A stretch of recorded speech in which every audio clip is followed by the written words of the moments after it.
कि मैं अपनी पुत्री का विवाह एक साधारण तरीके से नहीं करूंगा, बल्कि एक भव्य आयोजन अपनी पुत्री की शादी में मैं रचाऊंगा। पर यह संभव कैसे हुआ पुत्री? आपने कैसे से धनुष को उठा लिया?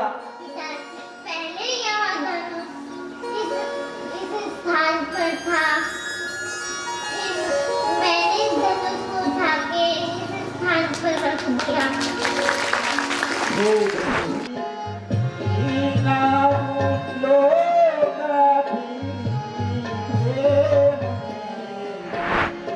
ये दोनों मेरे सबसे प्रिय शिष्य राम और लक्ष्मण हैं। यह अयोध्या नरेश दशरथ के प्रतापी पुत्र हैं।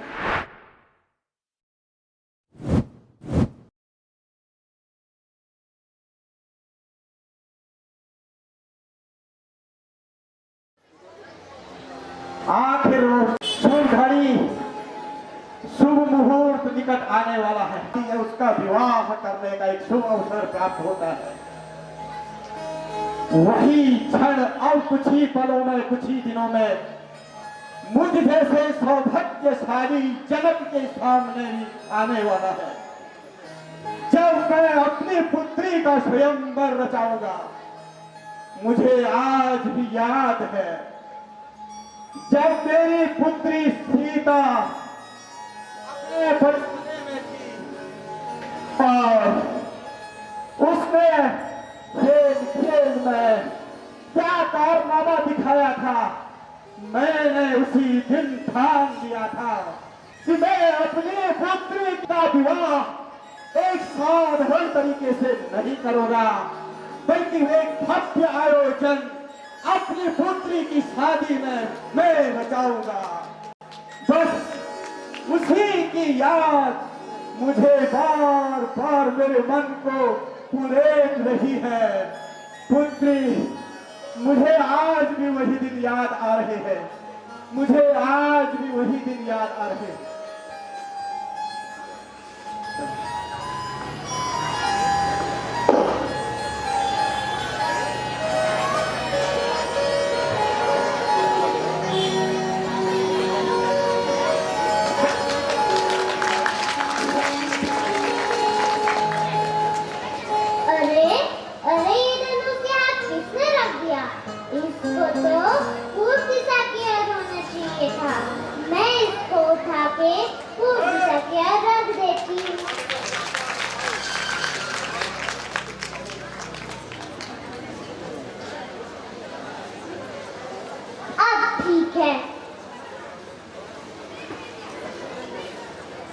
ओम नमो शिवाय, ओम नमो शिवाय, ओम नमो शिवाय, ओम नमो शिवाय, हर नमो शिवाय, हर हर भोले नमो शिवाय, ओम नमो शिवाय, ओम नमो शिवाय, हर हर भोले नमो शिवाय, गोपेश्वराय शिव गोपेश्वराय, हर हर भोले नमो शिवाय, गोपेश्वराय शिव गोपेश्वराय, हर हर भोले नमो शिवाय, ओम नमो शिवाय, ओम नमो शिवाय, हर हर भोले नमो शिवाय।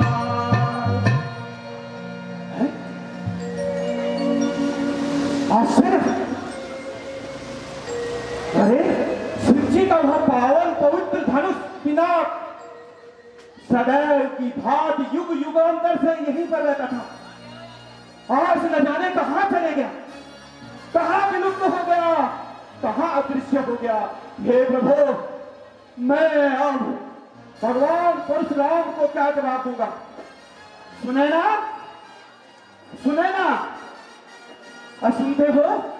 अरे शिव जी का धनुष जो सदैव की भांति यहीं पर रहता था, आज कहाँ अदृश्य हो गया। मेरी तो समझ में नहीं आ रहा है, कहाँ चले गया शिव का धनुष।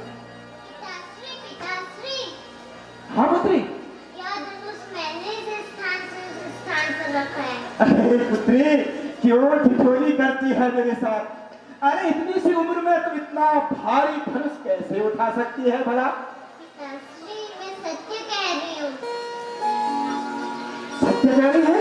पर यह संभव कैसे हुआ पुत्री? आपने कैसे से धनुष को उठा दिया?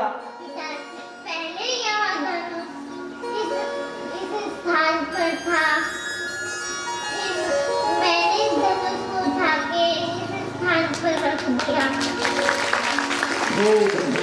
वास्तुकला की दृष्टि से यह स्थान सर्वथा उचित है।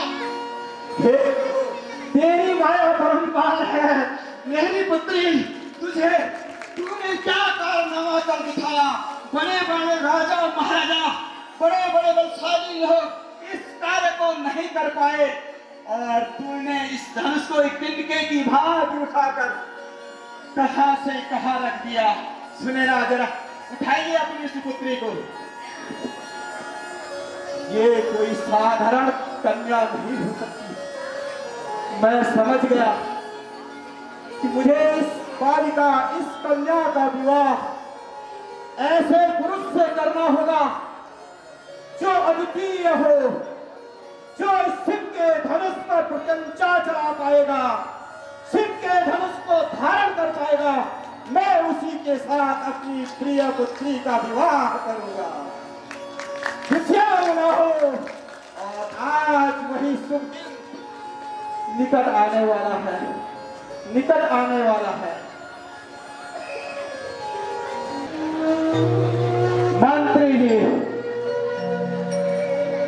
आखिर वो अवसर प्राप्त हो। उम्र की तिथि निकट आती जा रही है। संभवतः आज से ही राजा महाराजा और राजकुमारों का आना प्रारंभ हो जाएगा। अतिथि सत्कार में किसी भी प्रकार की कोई त्रुटि न रहे, यह हमारा आदेश है। किसी भी प्रकार की त्रुटि नहीं होगी। हमने राज्य के समस्त अतिथिशालाओं को परिपूर्ण तरीके से सुसज्जित एवं व्यवस्थित कर दिया है। स्थान स्थान पर राजकन्याओं को राजा एवं राजकुमारों के स्वागत के लिए रखा गया है। अति उत्तम। और उनके खाने के लिए स्वादिष्ट पकवान एवं मिष्ठान, जो कि हमारे राज्य के कुशल पाकशास्त्रियों द्वारा निर्मित किया गया है। बहुत सुंदर। अब पुष्पमालाएं तैयार करो जी महाराज। और नगरवासियों से कहें कि वे अपने प्रासादों से आगंतुकों के ऊपर पुष्प करें। जी महाराज। और पूजा की थाली तैयार की जाए, जी महाराज। क्योंकि बाद में हमें समय नहीं मिल पाएगा। जैसी आज्ञा महाराज।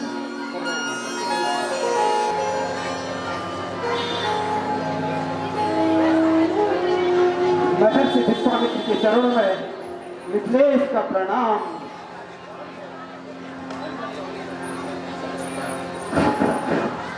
आइए महर्षि, आपके शिष्य मंडली के साथ हमारे राज्य में स्वागत है।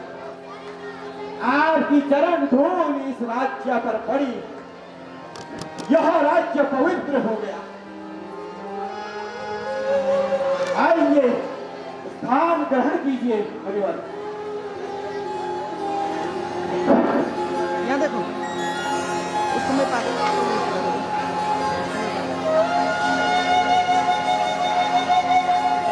मंत्री जी, तुरंत पद प्रक्षालन हेतु जल की व्यवस्था की जाए। जो आज्ञा महाराज।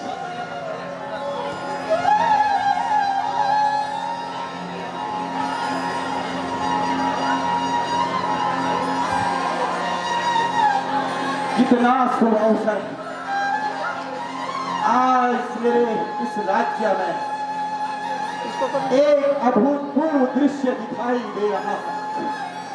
ईश्वर, तूने मेरी शायद मन की बात सुन ली। हे राजन, आपके राज दरबार में सब कुशल मंगल तो है? ईश्वर, आपके आशीर्वाद से सब कुछ कुशल मंगल है। और तभी तो इतना बड़ा अवसर आया। लाइए पद प्रचार। गुरु ब्रह्मा गुरु विष्णु गुरुदेवो महेश्वरा गुरु साक्षात् परब्रह्म तस्मै श्री गुरवे नमः। आयुष्मान भव राजन, कीर्तिवान भव, सदा वैभवशाली रहो राजन। ये आपकी महानता है गुरुवर। वैसे आप हमारे इस राज्य में पधारे हैं, वही मेरे लिए सबसे बड़ा वरदान है। मंत्री जी,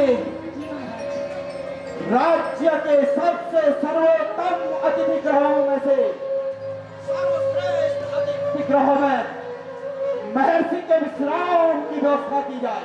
जो आज्ञा महाराज। ध्यान रहे, 2-4 राज्य कर्मचारियों का की विशेष व्यवस्था ऋषिवर और उनके साथ आए उनके शिष्यों की व्यवस्था में लगाए जाए। जो आज्ञा महाराज। तनिक ठहरिए राजन, आपके आदर सत्कार से मैं फलीभूत एवं बहुत ही अधिक प्रसन्न हुआ हूँ। परंतु राजन, मुझे राजसी सुख का अवसर ना दें, बल्कि मेरे रहने की व्यवस्था मंदिर के समीप किसी प्रतीक्षालय अथवा धर्मशाला में करवा दें। मेरे शिष्य ही मेरी सेवा के लिए पर्याप्त है राजन। ये आपकी महानता है प्रभु। मैं आपके चरणों में नतमस्तक हूँ। इतना बड़ा राज वैभव, उसकी सुविधाओं का परित्याग कर आप अगर किसी कुटिया में रहना चाहते हैं, मैं आपको कोटि सह धन्यवाद देना चाहूंगा।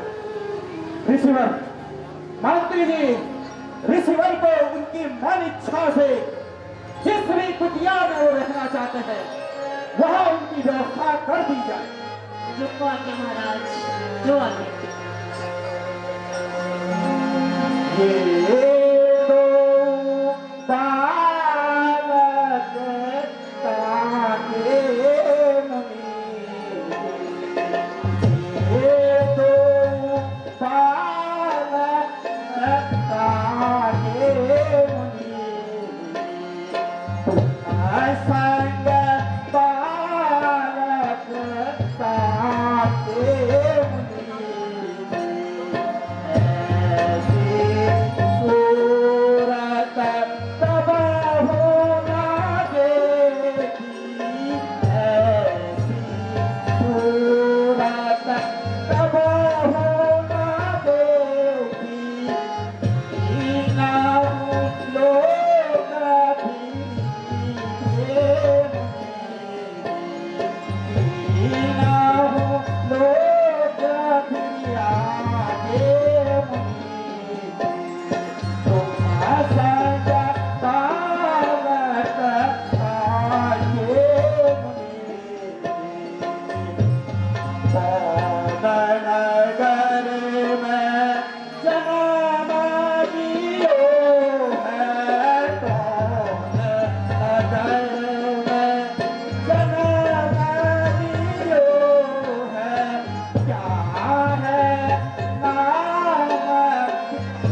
मेरा मन बड़ा अधीर हो रहा है। मैं ये जानने के लिए उत्सुक हूं कि ये दो सुकुमार कहाँ के और किस देश के राजा के पुत्र हैं। मैंने तीनों लोकों में भ्रमण करके ऐसी सुंदर छवि कभी नहीं देखी। मैं आपसे अनुरोध करता हूं मुनिवर, आप जल्दी से बताइए कि ये दोनों सुकुमार कौन है और इनका क्या नाम है तथा इनके पिताजी का नाम क्या है। हे राजन, ये दोनों मेरे सबसे प्रिय शिष्य राम और लक्ष्मण हैं। यह अयोध्या नरेश दशरथ के प्रतापी पुत्र हैं।